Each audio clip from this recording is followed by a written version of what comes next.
He wasn't loud, he wasn't flashy, but when James Garner stepped onto a screen, you looked and you listened. Because there was something real about him, something steady, a quiet charisma that didn't demand attention, it earned it. He didn't play heroes, he played men, flawed, funny, and unforgettable. And behind that iconic smile, a lifetime of pain, principle, love, and a silence that spoke louder than words. This is the story of the man Hollywood couldn't fake. The man who became a legend by simply being himself. James Garner was born James Scott Bumgarner on April 7, 1928, in Norman, Oklahoma. Garner's early life was shaped by hardship and resilience. He was the youngest of 3 boys born to Weldon and Mildred Bumgarner. When James was just 5 years old, his mother died, leaving a deep emotional scar. His father eventually remarried, and James had a difficult relationship with his stepmother, whom he later described as abusive. The emotional strain of his home life, coupled with the economic struggles of the Great Depression, forced James to grow up quickly. He eventually dropped out of high school, drifting through various jobs, including working as a model and pumping gas, before fate led him to Hollywood. Garner's entry into acting was unconventional. After serving in the Merchant Marines and then as a soldier during the Korean War, during which he was wounded twice and awarded 2 Purple Hearts, Garner returned home seeking direction. He stumbled into acting almost by accident, encouraged by a friend and fellow actor, Paul Gregory.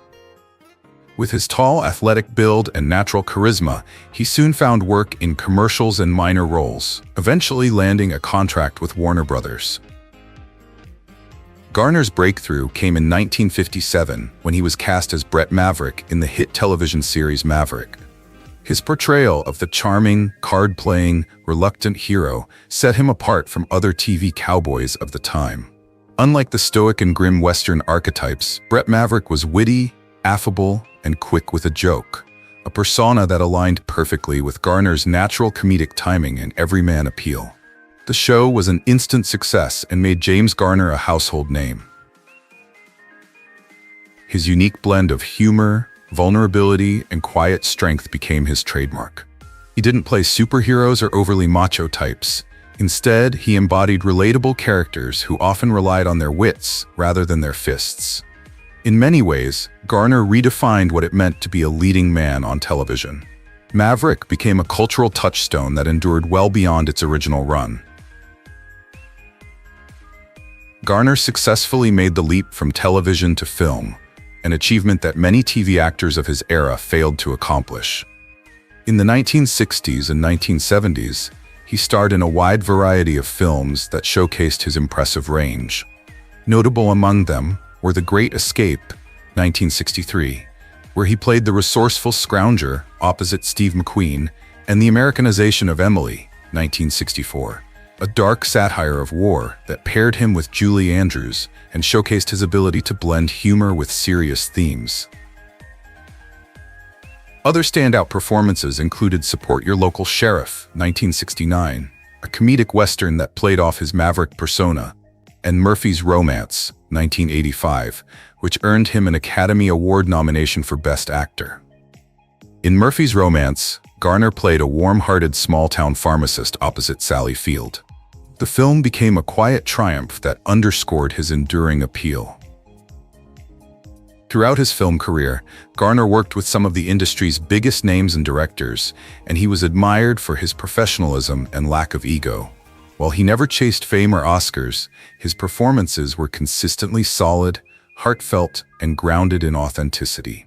He had a rare ability to elevate every scene he was in, without ever overshadowing his co-stars. In 1974, James Garner returned to television in the role that many consider his finest. Private investigator Jim Rockford in The Rockford Files. Created by Roy Huggins and Stephen J. Cannell, the show redefined the detective genre. Unlike hard-boiled, tough-guy PIs, Rockford was a man who preferred to talk his way out of trouble, lived in a trailer by the beach, and rarely got paid for his efforts. Yet, he had a deep sense of justice and loyalty. The role allowed Garner to fully utilize his range. He was tough when needed, humorous when appropriate, and always relatable. The chemistry between Garner and the supporting cast, especially Noah Beery Jr. as his father, Rocky, contributed to the show's success. The Rockford Files earned Garner an Emmy Award in 1977 and remains one of the most influential detective series of all time. Behind the scenes, however, Garner endured grueling work schedules and stunts that took a toll on his health. He often did his own driving and fight scenes, which led to numerous injuries and ultimately contributed to his early retirement from the show in 1980. Even after The Rockford Files, Garner continued to work steadily in film and television. He reprised his Maverick character in the 1981 TV movie Brett Maverick and even made a cameo in the 1994 Maverick feature film starring Mel Gibson. He lent gravitas to roles in films like Space Cowboys, 2000, and the beloved romantic drama The Notebook, 2004, where he played the older version of Ryan Gosling's character. Garner's performance in The Notebook was poignant and tender, capturing the enduring power of love and memory. In addition to his on-screen work, Garner became known for his integrity and quiet activism.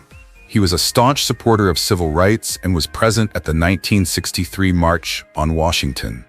He also wasn't afraid to stand up for himself in the cutthroat world of Hollywood, famously suing Warner Brothers over breach of contract and winning, a rare feat for an actor at the time.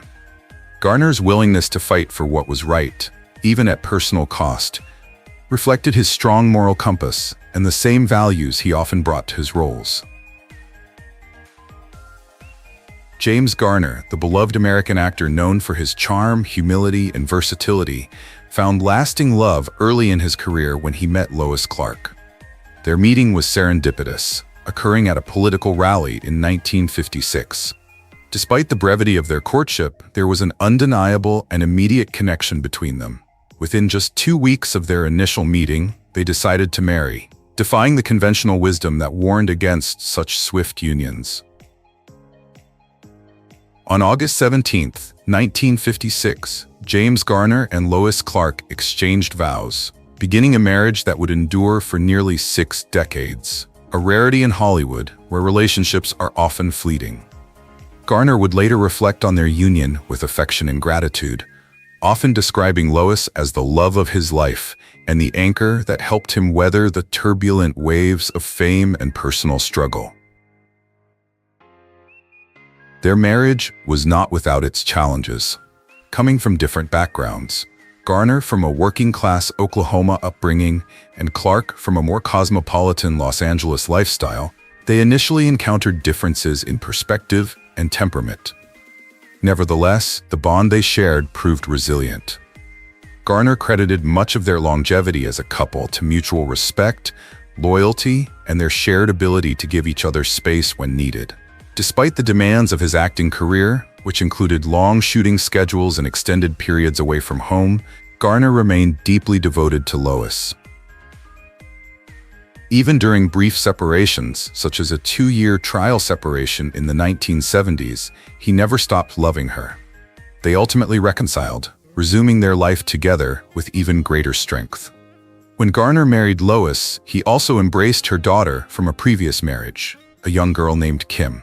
Though not his biological child, Garner treated Kim as his own, stepping into the role of father figure with grace, warmth, and unwavering dedication. He provided her with the stability and affection that many children of blended families often yearn for. By all accounts, he loved Kim deeply, and their bond grew stronger over the years. He once said that being a stepfather didn't make him feel any less of a parent, and he made sure she always felt accepted and supported in their family home. Later in their marriage, James and Lois welcomed a child of their own, a daughter named Greta Gigi Garner. Born into a household where creativity and expression were highly valued, Greta grew up surrounded by her father's legacy and larger-than-life persona. Yet he remained a deeply down-to-earth and involved parent. Garner adored his daughter and often spoke of how much joy she brought into his life. He encouraged her interests and was always present to cheer her on, whether she was pursuing education, exploring a career in the arts, or simply growing into adulthood. Greta would go on to forge her own path, including becoming a writer and producer, but she always held her father's influence close. She has often spoken publicly about the profound impact he had on her life, not just as a movie star, but as a gentle, humorous, principled man who led by example and never let fame cloud his values. For decades, James Garner remained a man known for his grace, humility, and an unshakable sense of loyalty, both to his craft and to the people he worked with. Throughout his long and distinguished career, Garner developed countless friendships across the film and television industry. But one name always lingered on the edges of public curiosity: Jack Elam. A character actor of immense talent and unforgettable screen presence, Elam was the very definition of a scene stealer, a man with the ability to leave a lasting impression, even in the briefest of roles. While fans frequently reminisced about the chemistry between Garner and Elam, especially in their memorable Western collaborations like Support Your Local Gunfighter, 1971, and Support Your Local Sheriff, 1969, Garner rarely commented publicly about Elam after his passing in 2003. For years, speculation swirled. Why the silence? Were there deeper stories behind the scenes? Was there something unspoken between the two stars? Then, in a heartfelt interview shortly before his own passing, in 2014, James Garner finally opened up. His voice, steady but heavy with emotion, carried the weight of years of unspoken reflection. "I didn't stay quiet because I didn't care," Garner explained. "I stayed quiet because sometimes words just don't do a man like Jack justice." Garner described Elam not just as a colleague, but as a true original, a man whose unique look, shaped by a childhood injury to his eye, became one of Hollywood's most iconic features. "You couldn't mistake Jack for anyone else," Garner chuckled. "And he wouldn't want you to. That crooked eye, that mischievous grin, he was like a gunslinger out of a tall tale, but he was smarter than most folks gave him credit for." The two men, though seemingly from different molds, Garner, the affable, everyman hero, Elam, the quirky, often villainous character actor, shared a deep respect for each other's work ethic and timing. "Jack could read a room better than any Harvard grad," Garner mused. "He knew how to steal a scene without saying a word, and how to give it back when the time was right." What few people realized was just how generous Elam was off-screen.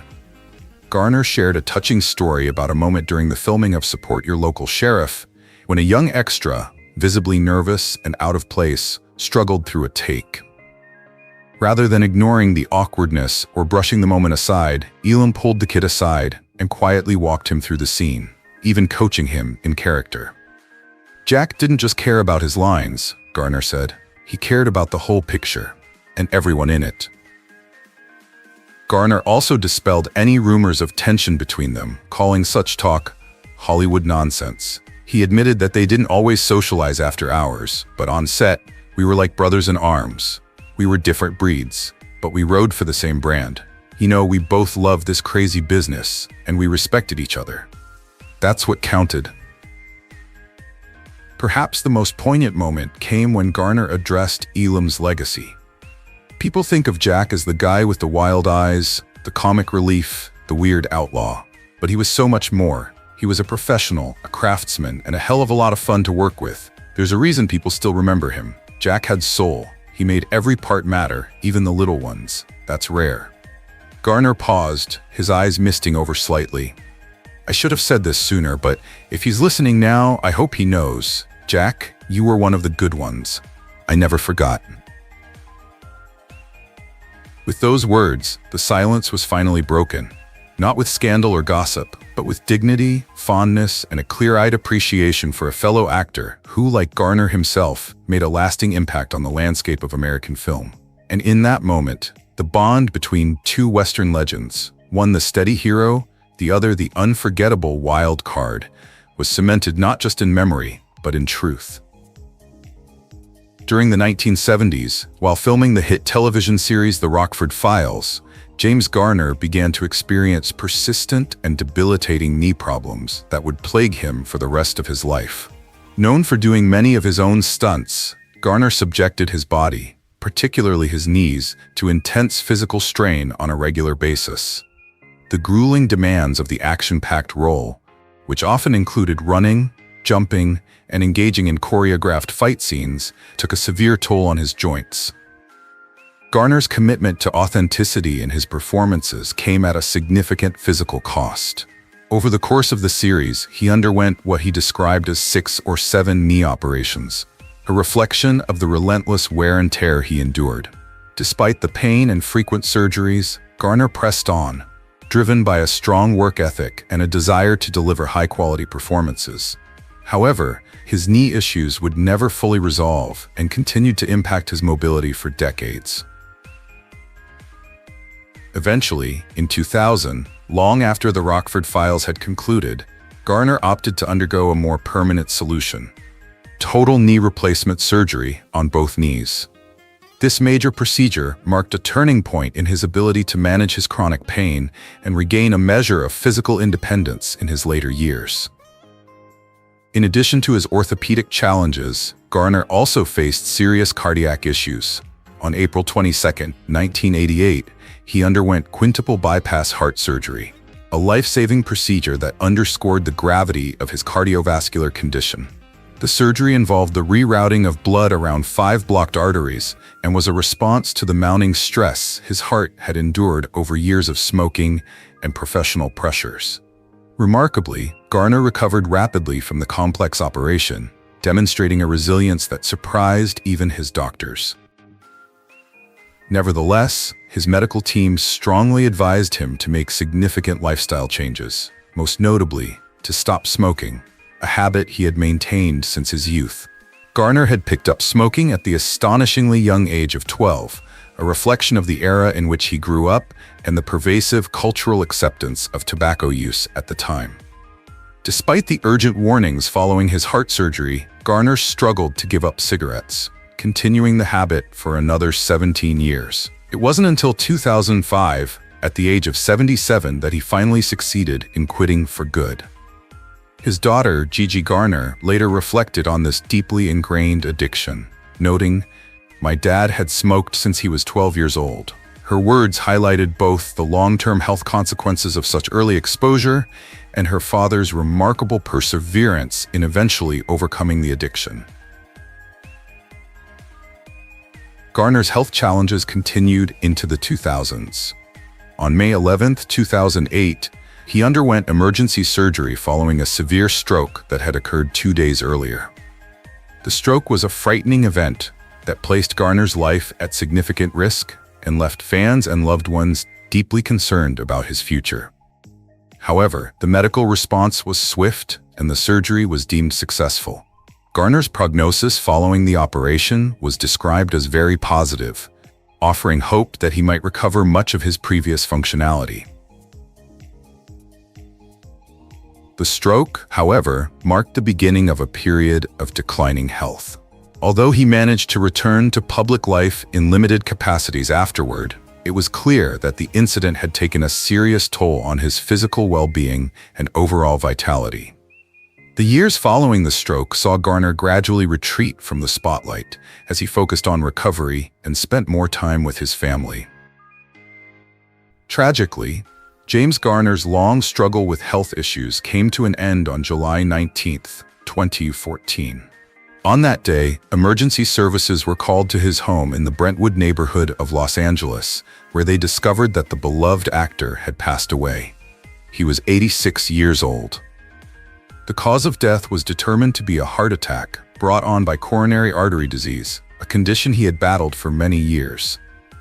Although he had shown remarkable resilience through multiple surgeries and medical scares, the cumulative effects of his long-term health problems, particularly the heart complications and the aftermath of his 2008 stroke, had taken a significant toll. In the years leading up to his death, Garner had been in noticeably poor health, a fact acknowledged by those close to him and evident to fans who had followed his career closely. Despite these hardships, James Garner remained a figure of enduring strength and humility. He is remembered not only for his iconic roles in film and television, but also for the grace and dignity with which he faced his personal struggles. His legacy continues to inspire both audiences and fellow actors alike, a testament to a life lived with purpose, integrity, and quiet brilliance.